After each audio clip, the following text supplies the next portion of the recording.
Hello mga palangga, shout out sa inyo dyan. Ito na naman ang inyong Inday, samahan sa ating paglalaba. Nakita nyo naman ang aking labahin na parang dalawang gabundok. So ayan na nga si Inday nyo, nagbabanlaw na. Mag-hi ka naman Inday, oy, sobrang seryoso yan. Seryoso na yan kasi pagod na nga. So, ayan ang mga kalablab. Hindi naman maiwasan bilang mga nanay. Relate ba rin kayo sa mga ginagawa ko sa buhay? Nag-aalaga tayo sa ating mga junakis, nag-asikaso sa ating pamilya, maglalaba, maglilinis, andyan na lahat. So, hindi natin maiwasan sa buhay na minsan din mo pala mapansin sa sarili mo na nakasimangot ka na pala. Siguro sa mga pinagdadaanan mo sa buhay, no, mga kalangga. So, ayan, magsasampay na nga ako, mga kalangga. Dahil tuyo na yan, na-dryer ko na pala yan, mga kalangga. Baka mapansin nyo na, parang tuyo na yung sinampay ko. Din-dryer na kasi yan.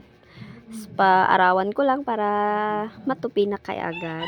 Mga kalangga, salamat sa inyong panunood, sa inyong suporta sa akin. Nawa hindi kayo magsawa sa aking mukha na mukhang balyena, char. Hindi kayo magsawa sa aking mga vlog. Samahan nyo ko.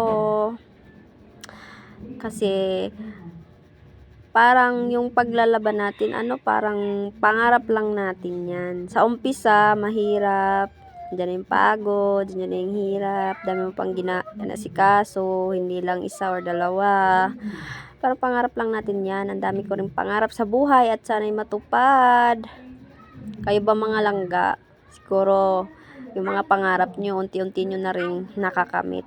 Kumbaga, sa pangarap natin, meron tayong stage 3. Nasa mga stage 2 na ba kayo? Ako kasi kaka-start ko pa lang. Sana hindi kayo magsawa sa akin mga kalangga na magsuporta, manood sa aking mga video. Ay mga kapalangga, pag may makita kayong ads, don't skip. Big help na rin sa akin yan kung hindi nyo i-skip at pakishare ng ating video. Salamat sa inyong suporta mga kapalangga. Nawa hindi nyo i-skip ang ads dyan kung may makita man kayo. Love, love, love lang tayo. Go, go lang, push lang. Salamat and God bless. Mwah, mwah.